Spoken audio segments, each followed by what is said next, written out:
So going into Ryback 2015, I was not looking too forward to the tag team match, mostly because it's hard to make a tag team match spectacular. You can do some cool spots, come up with a good formula, and have a good tag team match, but it's hard to make the match feel special enough to be pay-per-view quality, and this match was no exception. But I do like how the Bellas were adding more tag team moves to their arsenal. I always felt like they didn't do enough tag team work. And Brie took some pretty sick bumps in this match. I don't know if she's just really brave or if she really wants to join Daniel Bryan, but props to Brie for taking such rough spots. But this was one of those matches that I felt got cut off just as it was starting to kick into high gear. But Naomi won the match, which needed to happen to set up for their rematch the next night. And the great thing about that is that Stephanie McMahon is finally involved with the Bellas again. Now, I've been saying since before Nikki won the title that if WWE had used Stephanie McMahon's influence to add heat to Nikki's title reign, Nikki could have been the greatest Divas champion of all time by now. And the way that Nikki was booked on this episode is how her entire reign should have been booked. You have the story of Brie being back with Daniel Bryan and Stephanie in the background, and even though the Bellas are back together, Stephanie only really has it out for Brie. So Stephanie sends Nikki out there by herself to defend her title, with the story of the match being that Nikki had to prove that she was capable of defending her title without Brie. And she did, because she almost won the match before Tamina interfered. So Nikki proved in this match that she is capable of being a credible champion on her own. This right here is exactly what Nikki's reign has the potential to be when WWE lets her live up to her potential. You have a great backbone in this Brie and Stephanie angle. Now, it doesn't have to be a complete rehash of last year, but just something that shows consistency. Stephanie may hate Brie, but she still took Nikki under her wing at one point, so they can do something with that dynamic. Whether they turn Nikki heel again and make her the corporate champion that she should have always been, or whether they have her stand up to Stephanie McMahon, which leads to Stephanie hand-picking another diva to take the title from her. This is a story that could help Nikki's reign finally live up to the potential that it's always had. Anyway, Paige returned to continue her feud with Nikki and Naomi, and the exchange between Paige and Naomi on Smackdown was exactly what the division needs more of. Heated back and forth exchanges that are personal and that are real. The way they took shots at each other, it was like WWE didn't even need to write a storyline for them. They were making it up as they went along.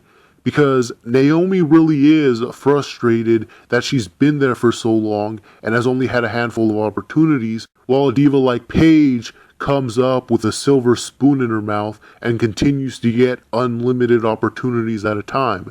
To which Paige responds back all the criticisms as to why Naomi hasn't had the same opportunities. It's these types of feuds that are based off reality that make the best storylines. It's why the Nikki and AJ dynamic had so much potential.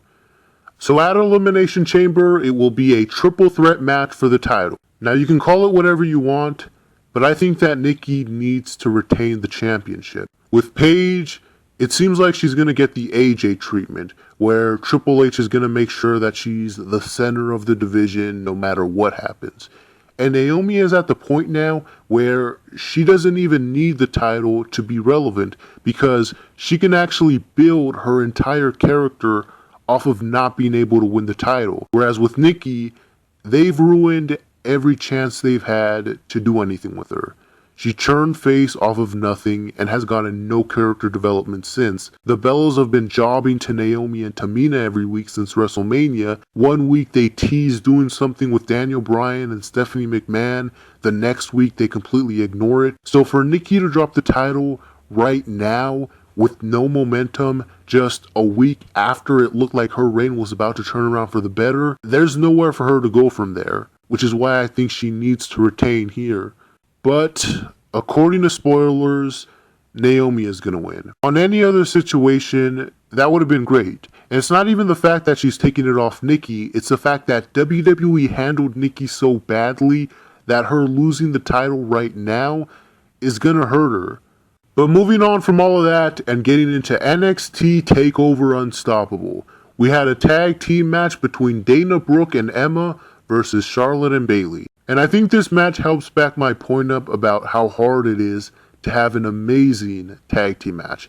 Now, they did do some pretty cool spots, and this was a little bit above average, but overall, no one is going to remember this match the way they remember all the other NXT specials. It was just a good tag team match. But I will say that Emma is starting to come into her own as a heel. I was kind of having a little bit of a hard time buying into her new character as a heel. But now, she's got her mannerisms down just fine, and it works. Dana Brooke didn't really do anything in this match. I can see they were trying to protect her, but I was hoping she would have at least had a couple of shining moments on her pay-per-view debut to at least give us a little bit of a taste of what she's capable of.